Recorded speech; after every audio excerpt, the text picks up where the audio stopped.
Et le départ des enfants qui se retrouvent, qui rejoignent des filières classiques, est-ce qu'ils ne sont pas déconcertés par un système qui est organisé de façon différente, avec des groupes plus nombreux, avec une pédagogie moins impliquante pour l'enseignant?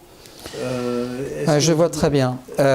L'idée du cours Alexandre Dumas et d'Espérance banlieue, c'est d'être un outil de complémentarité pour des enfants qui sont complètement perdus, particulièrement dans un contexte que l'on dit classique, en raison d'un gros effectif, en raison du fait qu'ils ont un niveau largement supérieur et ils ne savent pas quoi faire dans cette classe, où ils s'ennuient, ou alors ils sont complètement perdus, ils ont été en décrochage.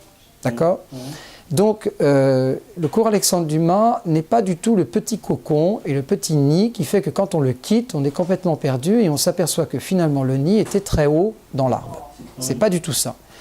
Nous sommes un lieu, un trampoline pour dynamiser l'enfant à vivre au cœur du monde.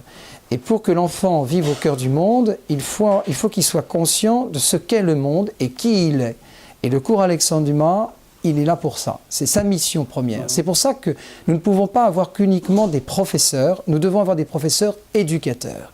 Et des professeurs éducateurs qui ont une maîtrise, une connaissance de tout ce qui est dans la complexité de la pluralité, du communautarisme et de l'identité française. Voilà.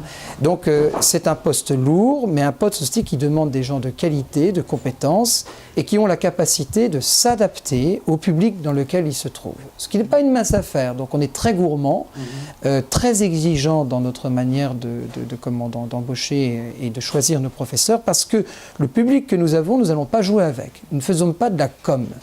La com est venue ici parce qu'ils sont touchés par une efficacité et une compétence. Ça, c'est une réalité. Et cette efficacité et cette compétence n'est pas supérieure à d'autres, mais elle a l'intelligence de la complémentarité avec les infrastructures que nous connaissons. Donc l'enfant est non seulement accueilli pour ce qu'il est, mais préparé pour la vie magnifique dans laquelle il va vivre, c'est-à-dire le monde d'aujourd'hui et dans le contexte d'aujourd'hui. Donc il est essentiel de comprendre qu'un élève du cours Alexandre Dumas qui sort d'Alexandre Dumas surprend par sa capacité de s'adapter à son milieu par la suite. Ce qui n'était pas le cas quand il est arrivé. Quand il est arrivé, il était perdu.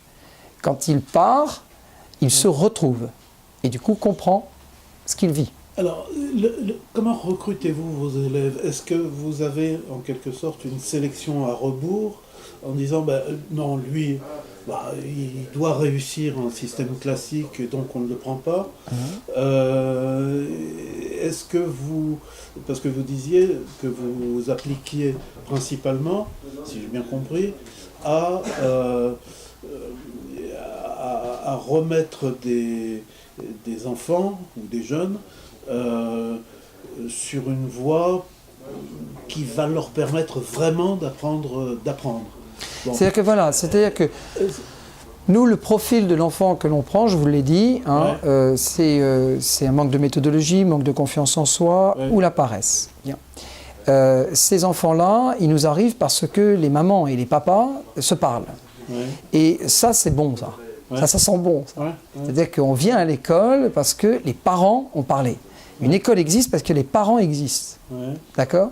Et nous sommes au service à la fois de l'État, dans le sens où nous répondons à la mission de l'État, c'est-à-dire d'être vigilant à instruire et à éveiller et à éduquer et former un enfant jusqu'à 16 ans, minimum. Et d'un autre côté, nous soutenons ce qu'est le berceau de notre société, c'est-à-dire la famille. Et l'enfant ici, et là je le dis systématiquement aux parents, l'enfant n'est pas un enfant de l'État. Sinon on est dans un pays dictatorial, si l'enfant appartenait à l'État. Il est au papa, la maman, il est aux parents, cet enfant. Et il est confié aux parents, dans la logique de la vie.